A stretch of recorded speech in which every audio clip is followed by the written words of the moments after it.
Friends, welcome to our channel. Brahmamudi serial next ఎపిసోడ్లో ఏం జరగబోతోందో ఈ వీడియోలో చూసి తెలుసుకుందాం. కావ్య బండారం మొత్తం బయట పెడతాను అని అన్న రుద్రాణి అసలేం జరిగింది అని తెలుసుకోవడానికి ఈ వీడియోని స్కిప్ చేయకుండా ఎండ్ వరకు చూసేయండి. రుద్రాణి రెడీ అయ్యి హాల్లోకి వస్తుంది. తీరా హాల్లోకి వచ్చి చూస్తే ఒక్కరు కూడా కనిపించరు. ఇదేంటి, ఒక్కరు కూడా కనిపించడం లేదు, ఎక్కడికి పోయారు ఈ మంద మొత్తం అని అనుకుంటూ సోఫాలో కూర్చొని పేపర్ చదువుతూ ఏయ్ అని పిలుస్తూ ఉంటుంది. అప్పుడు శాంత ఎవరిని పిలుస్తుంది? నన్నేనా? నన్ను అయ్యుండదులే. ఒకవేళ పిలిచినా కానీ నా పేరు పెట్టి పిలవలేదుగా, పేరు పెట్టి పిలిస్తే అప్పుడు చూద్దాంలే అని తన పని తాను చూసుకుంటూ ఉంటుంది. అప్పుడు రుద్రాణి ఎన్నిసార్లు అలా శబ్దం చేసినా కానీ శాంత పట్టించుకోవడం లేదని ఏయ్ సంత అని అరుస్తుంది. అప్పుడు శాంత కోపంగా రుద్రాణి దగ్గరికి వచ్చి ఎన్నిసార్లు చెప్పాలమ్మా మీకు, నా పేరు సంత కాదు శాంత అని అంటుంది. అప్పుడు రుద్రాణి ఏదో ఒకటిలే సంత అని అంటుంది. అప్పుడు శాంత ఏదో ఒకటి కాదమ్మా, శాంత అనే పిలవండి, ఏంటో చెప్పండి అని అంటుంది. అప్పుడు రుద్రాణి వెళ్ళి నాకు కాఫీ తీసుకురా అని అంటుంది. అప్పుడు శాంత కోపంగా చూస్తూ ఉంటుంది. అప్పుడు రుద్రాణి ఏంటి ఆ చూపుకు అర్థం అని అంటుంది. అప్పుడు శాంత పొద్దునే కదమ్మా మీకోసం కాఫీ చేసుకొని మీ బెడ్ దగ్గర పెట్టాను అని అంటుంది. అప్పుడు రుద్రాణి ఓ అదా, నాకు నిద్ర వచ్చి మళ్ళీ నిద్రపోయాను, ఆ కాఫీ చల్లారిపోయింది, ఆ కాఫీ అక్కడే పెట్టేశానులే, నీ కాఫీ నేనేమి తాగలేదు, మళ్ళీ ఇంకొక కాఫీ పట్టుకొనిరా, నాకు చాలా హెడేక్ వచ్చేలాగుంది, వెంటనే కాఫీ తాగాలి అని అంటుంది. అప్పుడు శాంత మళ్ళీ కోపంగా చూస్తూ ఉంటుంది. అప్పుడు రుద్రాణి ఏంటే అంత కోపంగా చూస్తున్నావు, ఇప్పుడు నీ చూపుకి నేను భయపడాలా అని అంటుంది. అప్పుడు శాంత మీరు నా చూపుకేమీ భయపడాల్సిన అవసరం లేదమ్మా, ఈ ఇంట్లో ఎవరికైనా కానీ 2 సార్లే కాఫీ పట్టమని కావ్య మేడం చెప్పారు నాకు, మీకు ఆల్రెడీ మార్నింగ్ పెట్టేశాను కాబట్టి ఇంకా మీ ఖాతాలో ఇంకా ఒక కాఫీయే మిగిలింది, ఇప్పుడు ఆ కాఫీ తీసుకురమ్మంటే తీసుకొని వచ్చేస్తాను, కానీ మీకు సాయంత్రం కాఫీ ఇచ్చేది లేదు అని అంటుంది. అప్పుడు రుద్రానికి కోపం వచ్చి తన చేతిలో ఉన్న న్యూస్ పేపర్ని పక్కన పడేసి ఏంటే సంత, నీకెలా కనిపిస్తున్నాను నేను, మీ కావ్య మేడం చెప్తే నాకు కాఫీ ఇవ్వవా, ఎంత ధైర్యమే నీకు, నోరు మూసుకొని వెళ్ళి నా కోసం కాఫీ తీసుకొనిరా, సాయంత్రం కూడా తాగుతాను, కావాలంటే మధ్యాహ్నం కూడా తాగుతాను, నాకు నచ్చినప్పుడు నాకు ఇష్టమైనప్పుడు ఎప్పుడన్నా తాగుతాను, నీకెందుకే అసలు నీకేం బాధే మధ్యలో అని అంటుంది. అప్పుడు శాంత అది కాదమ్మా, కావ్య మేడం ఇచ్చిన లిస్ట్ ప్రకారమే ఈ ఇంట్లో వంట చేయాలి అని మేడమే చెప్పారు, నేను మేడం చెప్పిందే వింటాను, ఎందుకంటే నాకు శాలరీ ఇచ్చేది కూడా మేడమే కదా అని అంటుంది. అప్పుడు రుద్రాణి అంటే ఏంటే నీ ఉద్దేశం, నువ్వు ఆ కావ్య ఒక్కదానికే పని మనిషివా, వెళ్ళి మర్యాదగా నా కోసం కాఫీ తీసుకొనిరా అని అంటుంది. ఈలోగా రాజ్ కావ్యలు ఇద్దరు పైనుంచి కిందకి వస్తారు. అప్పుడు రాజ్ చూసి ఏంటత్తా అని అంటాడు.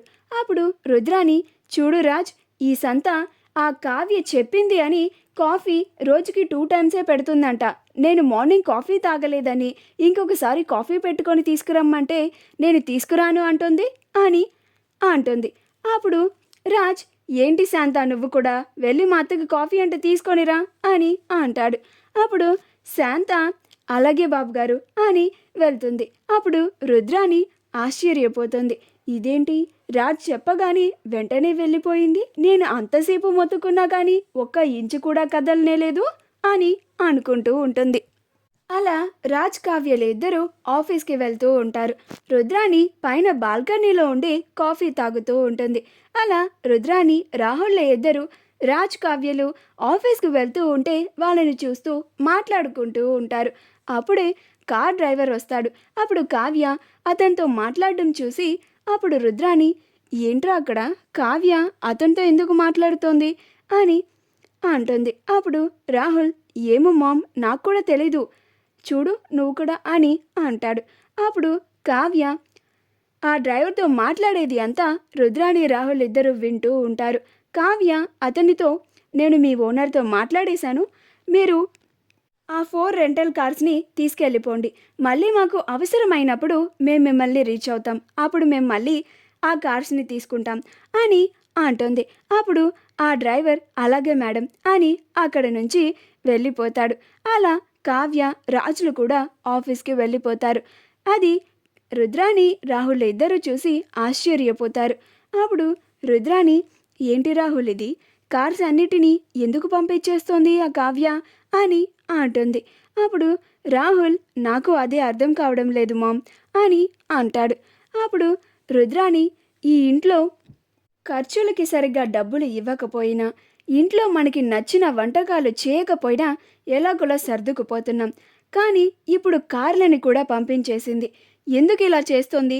ఇదంతా మన మీద అధికారం చెలాయించడానికే ఆ కావ్య ఇలా చేస్తోంది అని నాకు బాగా అనిపిస్తోంది. ఈ కార్ల విషయం వెంటనే అందరికీ తెలిసేలాగా చేసి ఆ కావ్య నిజస్వరూపాన్ని అందరి ముందు బయట పెట్టాలి. ఆ కావ్య మన మీద అధికారం చెలాయించడానికే కాకుండా అడుక్కొని తినడానికి కూడా పనికిరాదు అని అందరి ముందు రుజువు చేసి చూయిస్తాను అని అంటుంది. అప్పుడు రాహుల్, కానీ మనం వెళ్ళి చెప్తే ఇంట్లో వాళ్ళెవరు నమ్మరు కదా మామ్ అని అంటాడు. అప్పుడు రుద్రాని, నమ్మేలా చేయడానికి నేనున్నాను కదరా అని అంటుంది. అప్పుడు రాహుల్, అది కాదు మామ్, ఆ కావ్య ఏం చేసినా ఈ ఇంటి మంచి కోసమే చేస్తుంది.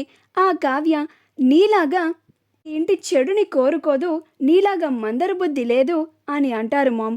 మళ్ళీ తిరిగి నిన్నే నిందిస్తారు అని అంటాడు.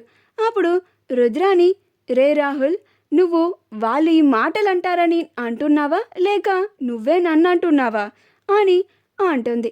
అప్పుడు రాహుల్, అయ్యో మమ్మీ, నేనెందుకు నిన్నంటాను అని అంటాడు. అప్పుడు రుద్రాని, నాకెందుకు డౌట్ కొడుతుందిరా, ఈ మాటలన్నీ వాళ్ళు అన్నట్లుగా నువ్వు నన్ను అంటున్నట్లుగా అనిపిస్తోంది నాకు అని అంటుంది. అప్పుడు రాహుల్, నేను నీ కొడుకుని మామ్, నేనెందుకు నిన్ను మాటలంటాను, నువ్వు ఏం చేసినా నీ దారిలోనే నడుస్తాను అని అంటాడు. అప్పుడు రుద్రాని, సరే పద అని ఇద్దరూ కలిసి హాల్లోకి వెళ్ళి అందరినీ పిలుస్తారు. అప్పుడు అపర్ణ వచ్చి, ఏంటి రుద్రాని, ఎందుకు పిలిచావు మా అందరినీ అని అంటుంది. అప్పుడు సుభాష్, మళ్ళీ ఏం గొడవ చేయడానికి పిలిచావు రుద్రాని అని అంటాడు. అప్పుడు ప్రకాశం, ఏముంటుందన్నయ్య అని ఆ కావ్య మీద నిందలు వేసి మనకి చాడీలు చెప్పడమేగా ఈ రుద్రానికి ఆ ధాన్యలక్ష్మికి తెలిసింది అని అంటాడు. అప్పుడు ధాన్యలక్ష్మి, మధ్యలో నన్నెందుకు లాగుతున్నారండి అని అంటుంది. అప్పుడు ప్రకాశం, ఇప్పుడు రుద్రాని చేసే గొడవలో నీకు పాత్ర లేదా? అయ్యయ్యో, నేను ఇంకా నీకు కూడా పాత్ర ఉంది అనుకున్నానే, తప్పైపోయిందిలే ధాన్యం అని అంటాడు. మా వీడియో కనుక మీకు నచ్చినట్లయితే లైక్ చేయండి, షేర్ చేయండి, మా ఛానల్ని సబ్స్క్రైబ్ చేసుకోండి, పక్కనే ఉన్న బెల్ ఐకాన్ని క్లిక్ చేయడం మాత్రం మర్చిపోకండి.